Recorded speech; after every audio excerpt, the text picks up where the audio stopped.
Ó, o homem aí. E aí, doutor, tudo bem? Como vai? Tudo bom aí contigo? Tudo ótimo, que satisfação estar aqui contigo, Renato, e com os seguidores aí do ranking. Você sabe que eu sou fã do trabalho de vocês e é um prazerzaço aqui bater esse papo com você e com os seguidores. Muito bom. Primeiro é o seguinte, você está recuperado? Você estava doente? Você pegou corona? O que que foi? É, Conta aí. o pessoal brincou, né, que eu tô coradinho de novo, né? Bom, É. assim, houve assim uma série de polêmicas, né, em relação a tudo isso, mas você vai lembrar que já há umas 2 semanas o Ministério da Saúde ele mudou a orientação em relação a tratamento e atendimento, né, de pacientes suspeitos de estarem com a Covid-19. É importante falar isso Hum, porque isso muda também os protocolos para quem está apresentando sintomas, né? Então, os testes eles estão suspensos para todos os pacientes que não apresentam quadro de internação, né?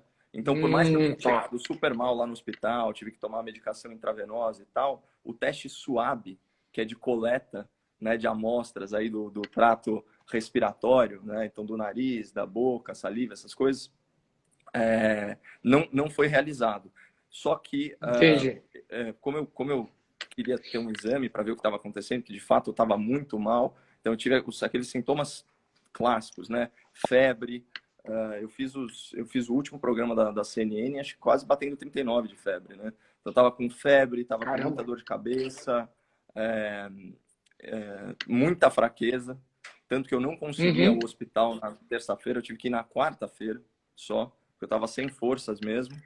É, e foi feito o exame de tomografia e a imagem ela era compatível com o pulmão de alguém infectado por coronavírus. Acontece que é o seguinte, o exame radiológico ele funciona só como um teste de rastreio. Ele não tem confirmação, porque a sensibilidade dele é muito alta, mas a especificidade dele é muito baixa.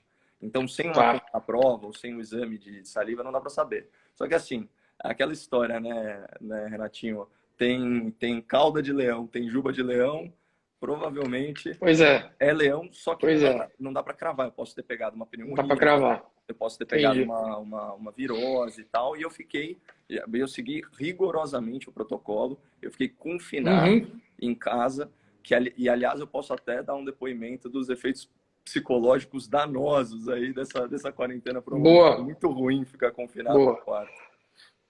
Bom, quarentena, acho que a maioria de nós tá de quarentena, né? Enfim, quem pode estar trabalhando de casa. Sim. Você teve essa experiência aí também em relação à saúde, né? Tá com todo jeito de ter sido também o corona, mas a conversa hoje aqui é para ouvir a tua análise sobre a questão política, Caio. Sim, sim. Enfim, existe toda uma discussão, como se houvesse aí um dilema, né, entre escolher a saúde ou a economia, né? Nós do Falso ranking já dilema. falamos que não é bem um dilema, né? Porque acaba sendo no fim tudo é saúde, um mais no curto prazo e o outro no longo prazo.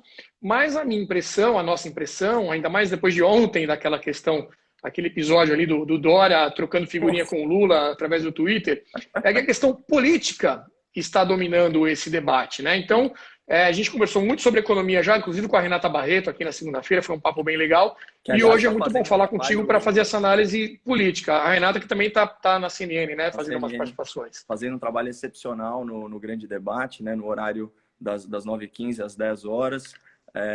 Bom, somos todos fãs aí da Renata, ela também é articulista do Boletim Coppola, né? Aliás, Conselheira do ranking dos políticos. conselheira do ranking dos políticos, e ela é uma liderança natural, né? Ela é um expoente aí do pensamento liberal, e ela é muito incisiva, muito assertiva nas suas posições, e eu fico muito feliz de tê-la como colega na CNN. Espero que não seja uma situação provisória, espero que ela fique por lá muito tempo. Mas e aí, qual que é a tua análise aí dessa questão da política está se sobressaindo em muitos casos aí as ações Sim. acabam. Você acha que está acontecendo isso? Os políticos estão pensando mais em questões eleitorais e de projeção do que propriamente do que seria o melhor para combater o coronavírus? É um mix, Renato, porque é o seguinte, eu fiz um vídeo argumentando que a diferença entre o remédio e o veneno é a dose, né? Então, até uma virtude em excesso, ela se torna um vício. Então, por exemplo, aqui a gente está falando de prudência, né? Cautela excessiva imobiliza, paralisa as pessoas. E, infelizmente, o ser humano ele é muito imediatista, né? A gente tem muito mais facilidade de estabelecer relações de causa e efeito no curto prazo. E no curto prazo, o que a gente tem é uma pandemia de uma doença que, embora tenha letalidade baixa e principalmente restrita a grupos de risco, ainda é uma doença sem vacina e sem cura. Então, você concorda que existe realmente uma atmosfera para medo, certo? Se põe no Uhum. lugar de um governante, tá? Nesse contexto, você tem uma corrente majoritária de uma área da ciência humana, que é a infectologia, certo? Que são os médicos da linha de frente, extremamente preocupados com a saturação do sistema de saúde e enxergando o problema de uma única ótica específica, quase uma visão em túnel, tá? Em comparação a uma visão 360 que exigiria um problema complexo. Aí o cara começa a ouvir esse feedback. Você vê as narrativas internacionais, né, principalmente encampadas pela OMS, que está com uma posição muito errática e parece assim, trabalhando como relações públicas do governo chinês em toda essa crise. E atrasada, né, Caio? Vale dizer, porque a Atrasadíssimo, OMS, no meu entender, nesse episódio, falhou demais, né? O tempo atrasadíssimo. todo evitou dizer que seria uma pandemia, só quando a coisa realmente estourou é que ela tomou uma posição ali. E aí, como ninguém sabe como lidar com isso, estão sendo cometidos excessos, certo? Relacionados à quarentena, tudo sob o pretexto de achatar a curva de contaminação e tal. Há vozes dissonantes, né, nesse processo. Então, por exemplo, o toxicologista, o Dr. Anthony Wong, né? Você tem papers de Harvard, de Yale, de Stanford. Você tem, inclusive, no caso brasileiro, né, você tem estudos do MIT sobre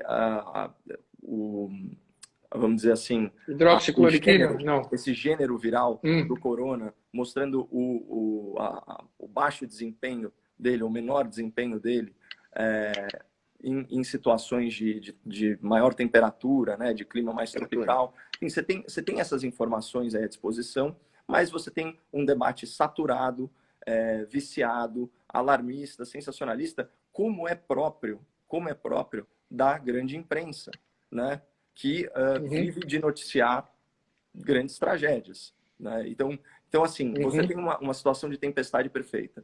O que o governante pensa? Fala o seguinte, olha, se eu não tomar todas as medidas, né, de precaução que podem existir, essas Uhum, mortes vão cair no meu colo. Eu vou ter responsabilidade uhum. política.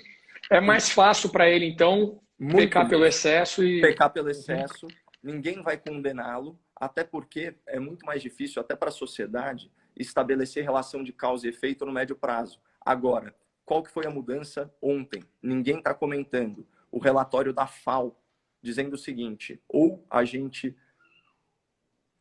mitiga, vamos dizer assim, relativiza a paralisação, ou o mundo vai passar fome.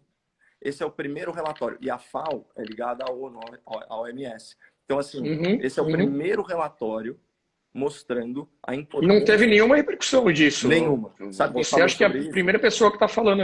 Não sou. Primeira pessoa que falou Ah, sobre isso vamos dizer assim, no debate público, formador de opinião, Guilherme Fiuza, em artigo certo. exclusivo para Grande a Fiuza. Revista Oeste, de hoje. De hoje. Aí eu li Então esse foi artigo e isso. falei, bom, começou. E você percebe uma guinada. Aí você vê cientistas israelenses defendendo isolamento intermitente, que também é uma ideia muito, muito inteligente, que você usa o ciclo da doença, certo? Para a pessoa ir trabalhar, depois ela fica quarentenada, e assim ela vai quebrando, né, a transmissão.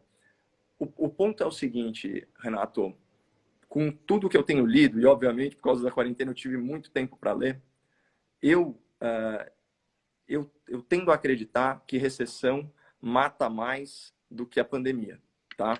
A gente está falando de um Uhum, vírus uhum. cuja letalidade entre 10 e 60 anos é inferior a 0,2%, né? Então, assim, de cada 1 milhão de infectados, no máximo, isso vai vitimar pessoas, salta entre os idosos, mas assim, especialmente entre os muito idosos. Aqui no Brasil, a gente tem a vantagem do clima, né? Então, de fato, o vírus ele não tem uma performance tão agressiva em clima tropical, tem estudos falando isso. A faixa etária do brasileiro também favorece a nossa pirâmide etária. Não somos ainda um país de idosos, embora haja 30 milhões de idosos. E os idosos, principalmente na faixa entre 60 e 70 anos, são idosos mais saudáveis, né? Eles não têm tantas doenças de base. Você pega os números da Itália, esses já são números desatualizados de 10, 7 dias atrás, mas a idade média das vítimas letais da Covid, 39 anos, com 2,7 de doença de base. Então, não basta passar Covid. O cara era extremamente idoso, né? Vamos supor, obeso, tinha imunodepressão e DPOC. Você entendeu? Então, esse é o perfil da vítima. E não tem essa estatística muito bem divulgada também, né? Quantos casos tem mais ou menos nesse perfil, né? Isso falta também. Exatamente, mas assim, é uma certeza científica que mais de 90% das vítimas são idosas. Sim, e um número maior ainda desses está entre os grupos de risco. Quando você, e nos casos dos jovens, né, que são excepcionais, eu peguei uma versão bem forte do vírus, tá? Da doença, vamos dizer assim. Eu fiquei, se é que foi essa doença, mas eu fiquei mal. Você acompanhou, a gente estava falando por mensagem. Eu fiquei mal aí uns 5, 6 dias. Pois é. Então... Agora, uma coisa que tem me incomodado, Caio, é o seguinte: eu acho que o debate é válido, as pessoas estão aprendendo a lidar com isso, é uma coisa nova, né? Enfim, eu acho que qualquer afirmação muito enfática, não tem que fazer isso, isso é o melhor, calma lá, né? Não dá para saber. Mas o que me incomoda é o seguinte: você tem os extremos, né? Alguém que fala, não, tem que fazer isso, tem que fazer aquilo. Só que aqueles que são os alarmistas do apocalipse, por exemplo, tem aquele biólogo, se não me engano, que falou que ia ter 1 milhão de mortes, 2 milhões de mortes no Brasil e tal. Esse pessoal é sempre tratado com muita credibilidade, levado a sério, foi lá no Roda Viva, tem todo um tratamento ali de vamos ouvir a opinião dele, que é válido, tem que ouvir a mesma opinião. Agora, quem tem a posição contrária é sempre ridicularizado, não é levado a sério, é tratado como você quer matar as pessoas e tal. Então, esse é o problema. Eu vou dar um exemplo para você. Ontem eu dei uma breve entrevista para Veja São Paulo, se não me engano. Eles estavam fazendo uma matéria especial com pessoas que deram declarações polêmicas sobre a Covid, né? Aí pegaram uma fala minha, tiraram de contexto. Foi até uma coisa engraçada, eu me diverti, porque eu disse o seguinte, eu falei assim, olha, nos Estados Unidos, por exemplo, 5 mil pessoas morrem por ano engasgadas, né? Não é por causa disso que você vai fazer as pessoas pararem de comer, né? Porque você não sacrifica o boi para matar o carrapato.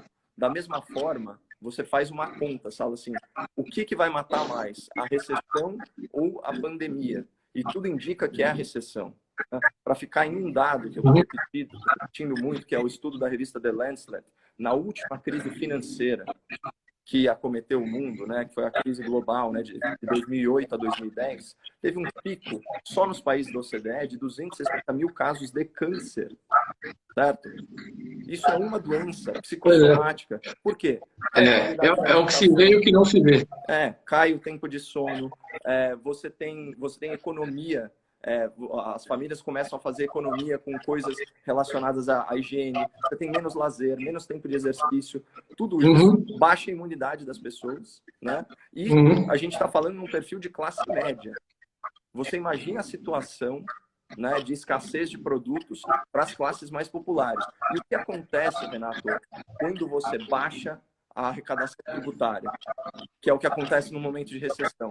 O serviço público de saúde, principalmente num país como o Brasil, que o serviço único de saúde ele é universal, né? Você diminui alcance e qualidade do serviço público de saúde, isso não vai impactar a mim que tenho plano de saúde e a você. Isso vai impactar a população mais pobre, mais vulnerável. Essa conta vai chegar. Como você bem disse, o debate está muito viciado e ele está disfarçado de ciência. O que é a ciência? A ciência é dialética por natureza. Você tem prova contra prova. Você tem o estudo com o grupo teste, o grupo de controle, né? A ciência ela não tem preconceito. Ninguém sabe exatamente como essa doença se comporta. Ninguém sabe, por exemplo, se eu estou imunizado ou se eu posso ser infectado. As pessoas não sabem, há dúvidas ainda quanto à forma de transmissão da doença. né? Há Uhum, dúvidas quanto ao uhum. tratamento. A questão das máscaras até agora não tem consenso, né? Se adianta, se não adianta, se é para usar. É É uma aquele coisa que aquele dilema do ovo, né? Ovo faz bem ou faz mal para a saúde? cada hora, depende do dia que você lê a notícia. Mas Agora, aí o o reflexo que move a disso em ciência, Renato, política, é cara. dúvida e questionamento. Então, eu inclusive publiquei um vídeo falando isso, sobre os especialistas e os oportunistas da crise. Fala assim, a gente tem que chamar outras ciências humanas para sentarem à mesa e debater. Porque se a gente não tiver ideia das implicações psicológicas, sociológicas, econômicas e de gestão pública, a gente vai cometer um grande erro. Por exemplo, estão falando que o custo da crise do corona vai ser uma injeção de 400 bilhões de reais na economia. Só que o Brasil é um país deficitário já há 6 anos. A meta de orçamento público era menos 124 bilhões. Então, a gente está indo para gastar o que a Previdência ia economizar em 5 anos, a gente vai gastar no primeiro ano. Qual que você acha que é o custo social disso? E em termos de saúde, vidas, né? em De termos de saúde. vidas humanas, é muito alto. Então a gente tem que ser ponderado. A gente tem que ser ponderado. E é muito engraçado, né? Porque eu estava dando entrevista falando, não, mas você é contra ou a favor o isolamento vertical? Só assim, não, eu sou a favor do debate e das soluções. Você tem cidades em lockdown, Renato, não tem um caso de corona. Será que não dava para fazer um grande experimento em algumas cidades, com prefeitos mais arrojados, de experimentar fazer outras formas de isolamento mais direcionadas? E se a gente pegar toda essa grana, né, que está sendo alocada para a quarentena, para frear os impactos da recessão, e fizesse hospitais de campanha? Porque é fato que grande parte da população vai se contaminar de qualquer forma. Não é uma hipocrisia você falar... Não, é a realidade. É a realidade. E por enquanto, a única forma de fechar o superar shopping é e manter todo mundo o metrô aberto. Por enquanto, a única forma que você sabe que vai passar é quando todo mundo foi infectado, né? Infelizmente, ainda não tem um tratamento 100% confiável e nem a vacina. Então, e esse é um vírus que está em circulação no Brasil, pelo menos desde janeiro, fevereiro. A gente teve o calendário de carnaval, ele vai desde 15 de fevereiro até 1º de março. Houve grandes aglomerações. São Paulo, aqui a nossa cidade, por exemplo, uma cidade de 12 milhões de habitantes, com 4 milhões de passageiros só no sistema de metrô. Muitas pessoas já tiveram contato com essa doença. Né? 80% das pessoas que transmitem a doença são assintomáticas. Esse vírus ele está circulando. O sistema de saúde pública ainda não entrou em colapso. O que pode colapsar o sistema de saúde pública é paralisação, porque aí você tem a dificuldade de produção dos equipamentos de proteção individual para os médicos, né? Você tem um shortage de transporte, de insumos, esse tipo de coisa. Então, eu acho que já está na hora da gente começar a pensar um pouquinho mais fora da caixa. O medo ele é paralisante também, né? A gente tem que olhar os números com frieza. É óbvio que espanta você saber que tem uma doença matando 300, 400 pessoas em território nacional. Só que a gente tem que começar a olhar os números macro, né? Quantas pessoas morrem de outras doenças, né? Quantas pessoas morrem por outros fatores? Quais são as epidemias aqui, né? Como que a gente faz para proteger os nossos idosos, né? Os nossos vulneráveis? Então, tem toda essa discussão, cara.